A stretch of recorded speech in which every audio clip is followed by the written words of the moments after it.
Eric Martin from Bloomberg, please.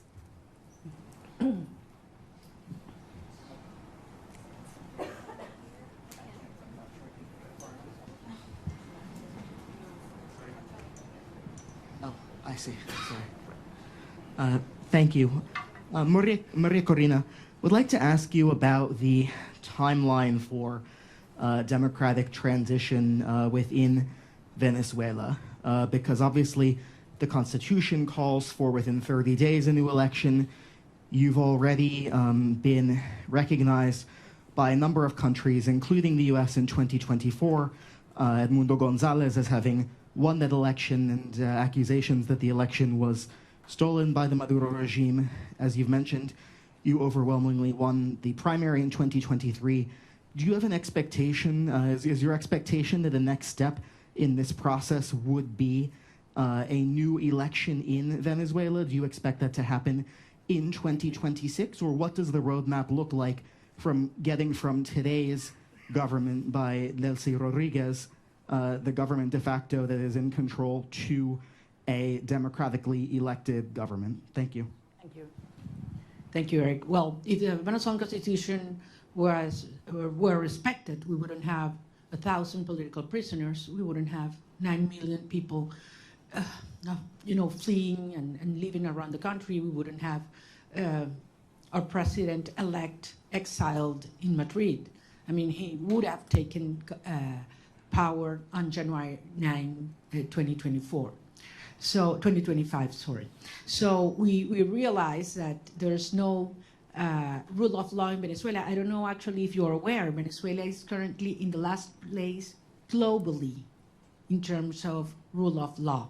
Out of 142 countries that have been evaluated by the World Justice Project, Venezuela is in place 142. So much for the Constitution.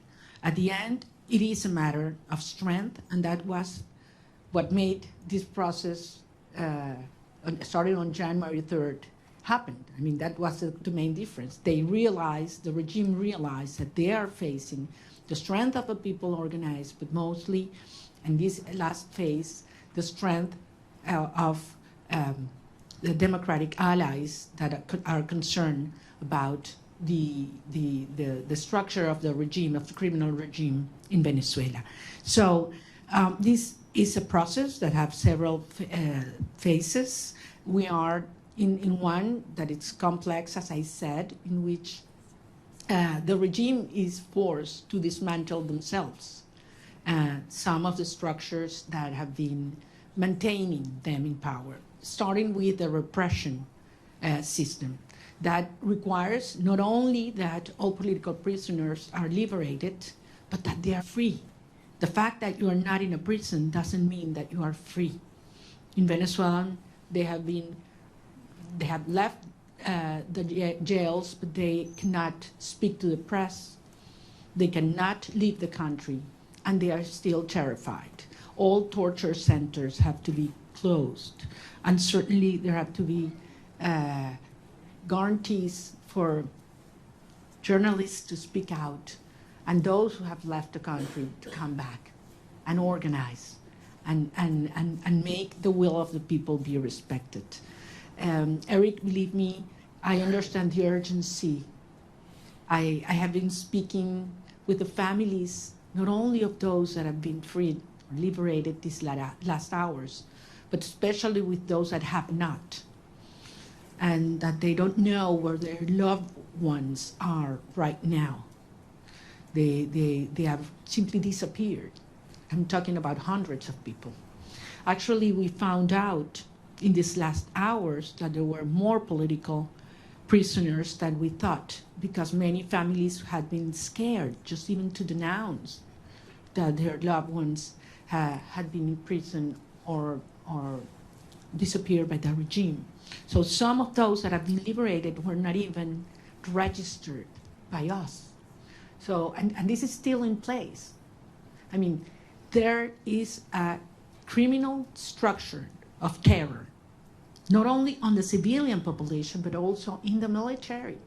So that one of the main urgencies and priorities that have to take place in the days to come is we need to dismantle that terror structure by the DGCIM or La Casa Militar, which are those that have committed crimes against humanity and that are those that have not only the civilian but the military under terror and neutralized.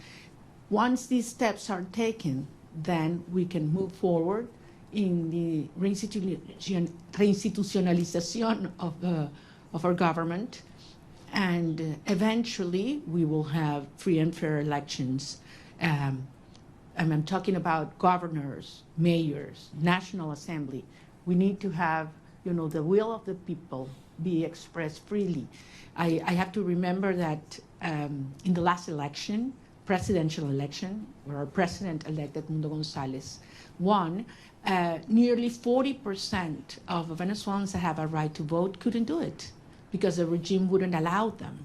That's one of the main things we need to correct. Every single Venezuelan living in Venezuela or abroad should have the right to vote as soon as possible. Thank you. David?